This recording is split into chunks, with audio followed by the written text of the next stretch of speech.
Hi, and welcome back to Football Made Simple. In a previous video, we discussed how the pitch is traditionally split into 18 zones when analysing a team, and the importance of Zone 14.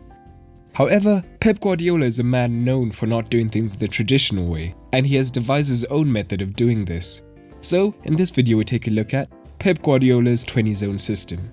And if you want to keep up with Pep, the Premier League, or anything football related, you can do so through today's video sponsor, OneFootball. It's a great free app you can download through the link in the description to keep you up to date. Traditionally, the pitch is split into 3 vertical zones and 6 horizontal ones in roughly equal segments. However, Pep instead opts for a more unorthodox model, 4 horizontal zones by 5 vertical, but there are more subdivisions within each area. Before we look at the use of each zone, let's examine why he does this. The answer is positional play. Positional play is Pep's preferred way of playing. Often confused with tiki-taka, positional play is less about pointlessly passing the ball and more about trying to develop numerical advantages on the ball in between the lines so that they can dominate the ball in dangerous regions, manipulate the opponents, and create high-quality chances with many forwards looking to convert. As Pep said himself about positional play, it's not the possession or the one-touch passing that matters, but the intention behind it, which is disorganizing the opposition. How do you disorganize them? With fast, tight, focused passing. By having these defined regions and rules, it means that every player knows where he has to be and when. And counterintuitively, playing within these so-called rules actually gives his players more freedom for creativity because they know exactly where their teammates will be in relation to the ball. They spend less time scanning the field and seeing where they could pass, and instead using that time to determine which pass would be most dangerous.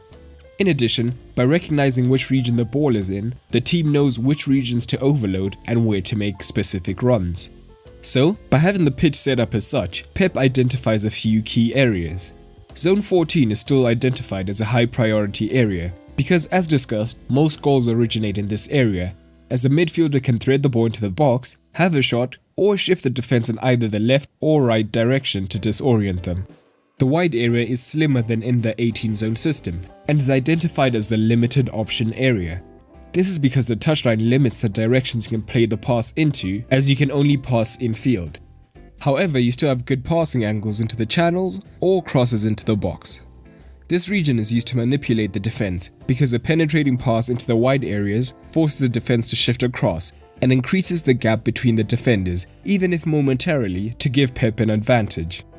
But Pep also focuses on these in-between zones, or the half spaces, which, as we discussed in the last video, give them the benefits of space away from the congested center that the wide areas traditionally enjoy, as well as the ability to still shoot or pass into the box. One of Pep's rules using this layout is that there should never be more than 3 players in the same horizontal zone, or 2 in the same vertical line. This is to give players options on the ball, because if all players were, let's say, just in 2 horizontal lines, the opposition could cut off all passing options by simply positioning themselves in front of the second line. So, by staggering players, it forces the opposition out and creates more dynamic passing angles. Suppose City were building up in their default 4-3-3. The positioning of the front 5 would roughly work, as there are no more than 3 in a line and no more than 2 horizontally. However, the backline has 4 in a horizontal zone, so if a centre-back had the ball here, the right-back isn't a progressive passing option and could be cut off easily. So, in his first season, Pep used a 2-3 in the build-up, with the full-backs moving higher. However, now you'd have several in a vertical line, as well as 5 in a horizontal zone. So, by knowing their zones, Fernandinho would drop between the centre-backs, the wingers pushed higher, and the false 8s did as well. So now you have 2 in the vertical half spaces, and as we said, the front 5's shape was roughly fine by default, so they do not adjust much. Note that the middle region is the widest, so it could hypothetically be split into an extra zone, but instead extra men are just allowed vertically. After his first season, Pep shifted to a 3-2 in build-up. Walker tucks in as a third centre-back. The wide centre-backs have a lot of freedom, so if the ball is switched wide, they will often shift wide to create 2 men in the wide space. Now, let's move higher up the pitch. Another element of a zone system is keeping both half spaces occupied by his team's most creative players. This will help them as it keeps the opposition's back 4 spread roughly wide. Not only that, but he usually pushes his 8s higher than most teams, as he wants to get them between the lines. If the opposition's midfield drops too deep, City would have too much space to build up centrally, so usually the opposition doesn't drop that deep. So from these slots, the opposition is unsure whose role it is to pick up the midfield and the half space. In addition, it makes them unable to join a potential press, creating more space between the lines. When the 8 has the ball here, the winger stays wide to then run from out to in onto a through ball if the fullback is static. At the same time, the centre forwards and the wingers arrive centrally, giving them many players to get a high percentage chance.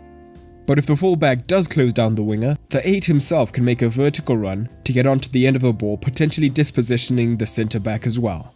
Lastly, they can also create space for the wingers through dummy runs. By pushing high up in the half space, they draw a midfielder as well, freeing a passing lane to the wide area. At the same time, there's flexibility to the system. At times when City look to overload the wide spaces, with De Bruyne joining the flanks, the opposition's central midfielder will go with him, which would then free Aguero to drop into the half space and look to progress the play or have a shot himself from the freed up space.